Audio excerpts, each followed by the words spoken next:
Hi there guys, I'm Nikhil from GreedyTech, and in this video, I'll be showing you the most important tips and tricks for your OnePlus Nord. By the way guys, I'll also be making a dedicated video for the best features where I'll be showing you all the features offered by this phone.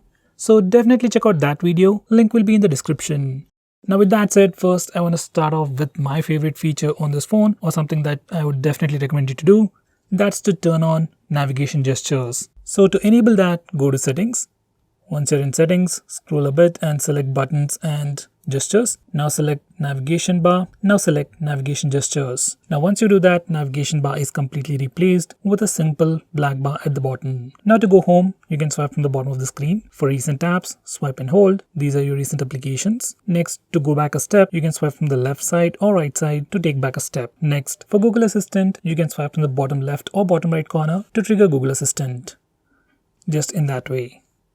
Here's a quick preview once again, and that's Google Assistant. Besides that, you can also swipe on this bar, left or right, to quickly switch between applications. Let me give you a quick preview of the recent applications. Now I can swipe left or right to quickly switch between applications. So these are the new gestures and they work really well, and I would definitely recommend you to try them out. Next, I'm going to show you how to trigger Google Assistant with the power button. To enable this feature, once again go to settings, then buttons and gestures. Now select press and hold the power button. Now once you select the second option, that's voice assistant, and press and hold the power button, it triggers Google Assistant. Now you can press and hold the power button to trigger Google Assistant. For power options, you can press the volume up and power button both at the same time, and it gives you the power options.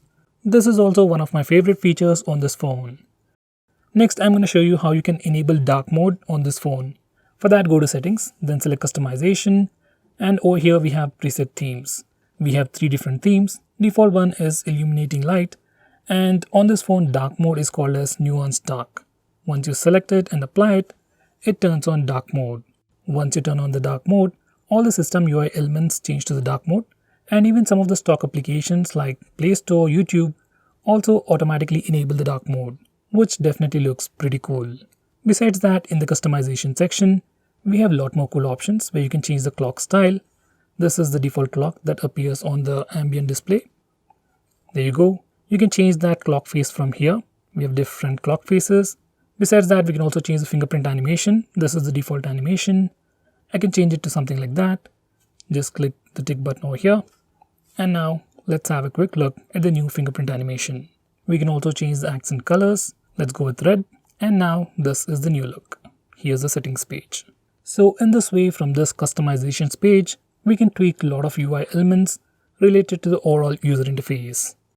Next, we have a brand new feature on this phone, or literally all the latest Android phones, called live captions. You can enable it or disable it directly by using the volume buttons. So whenever you press the volume buttons, you can see this bar on the left side, and you can enable or disable live captions using this toggle over here. Now it's enabled.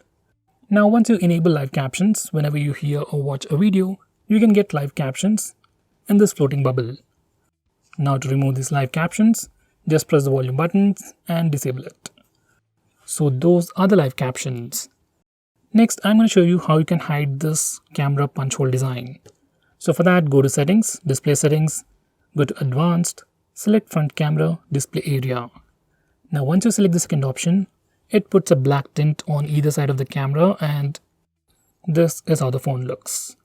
Now the phone looks more similar to a Pixel 4 and with a huge bezel at the top. So if you want to hide that front camera punch hole design, you can enable this option. Personally, I'll just stick with that. Next, from the same settings, we can also change the refresh rate of your phone.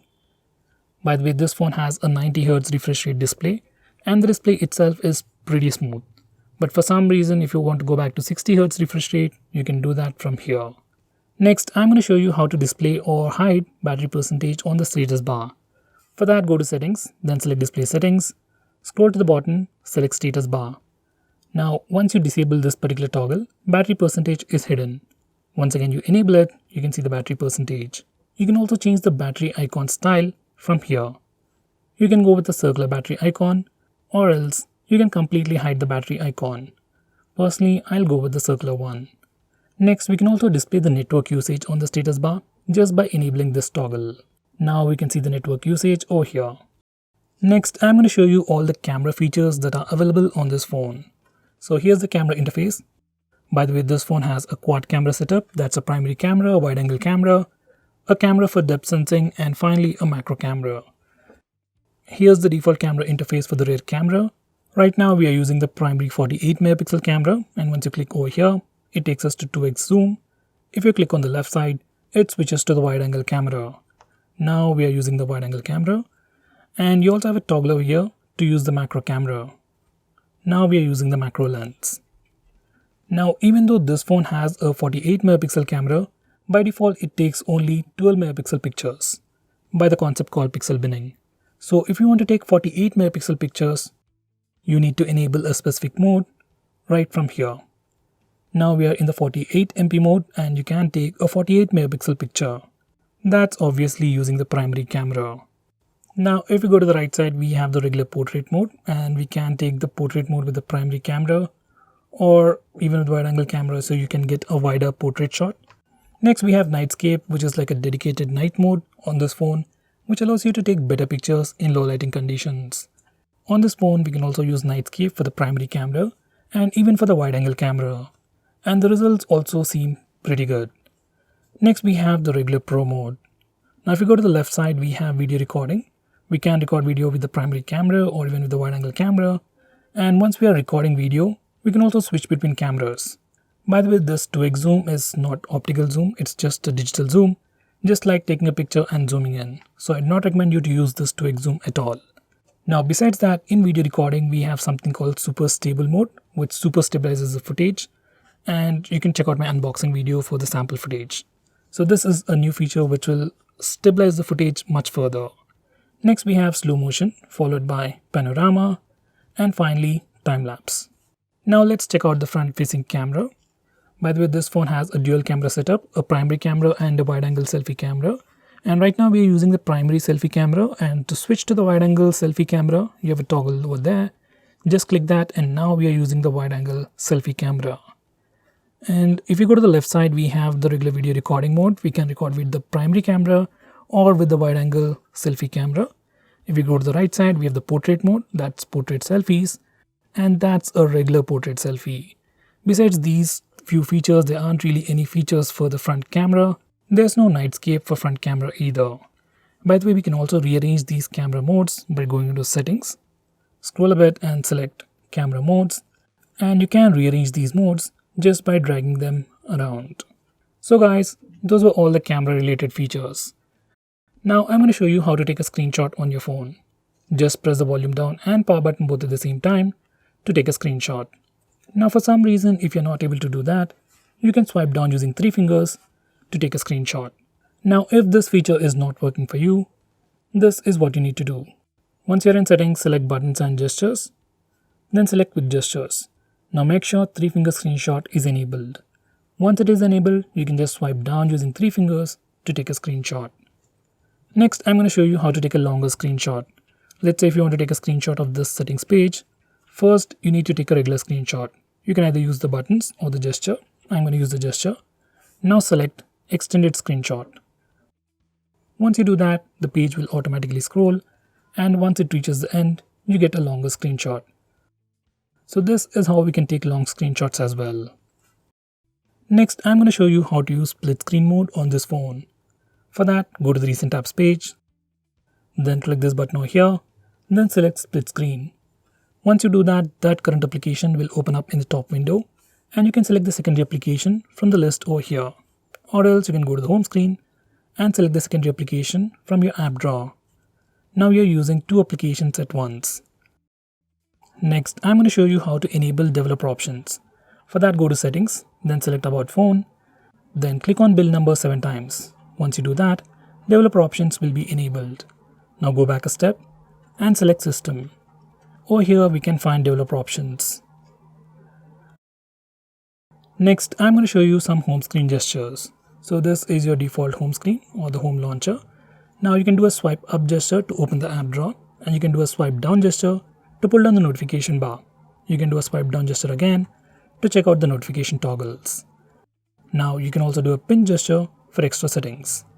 Now if you go to settings, there's a quick toggle over here, double tap to lock. Once you enable this feature, you can just double tap the screen to lock your phone. And it works really well. you just need to double tap the screen on an empty area on your home screen to lock your phone. Next, we can also hide applications on your default launcher.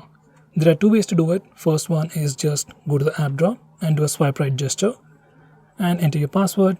Now this is your hidden area where you can hide applications. Just click the plus button and select the applications that you want to hide. Once you're done, go to the app drawer and you can't find those applications. Besides that, we can also do a pinch out gesture like that to enter the hidden area. By the way guys, this feature works, but it only works in the default launcher. If you install any third-party launcher like Nova Launcher, all the hidden applications will still be visible. Now to unhide these applications, just long press on them and click unhide. And now we are done. Now for the final tip, I am going to show you how to record calls on this phone. Well, on previous OnePlus phones, we had the feature to automatically record calls, but that feature has been completely removed. So if you want to record calls, you have to do it manually. Just make a call and you get the option to record it over here.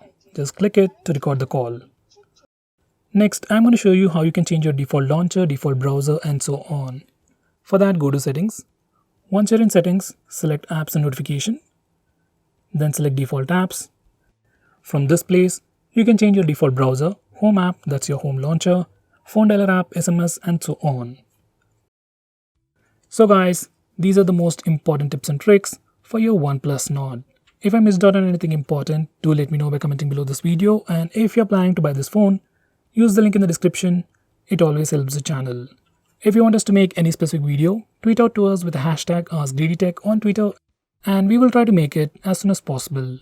I'm Nikhil from GreedyTech signing off. Have a nice day.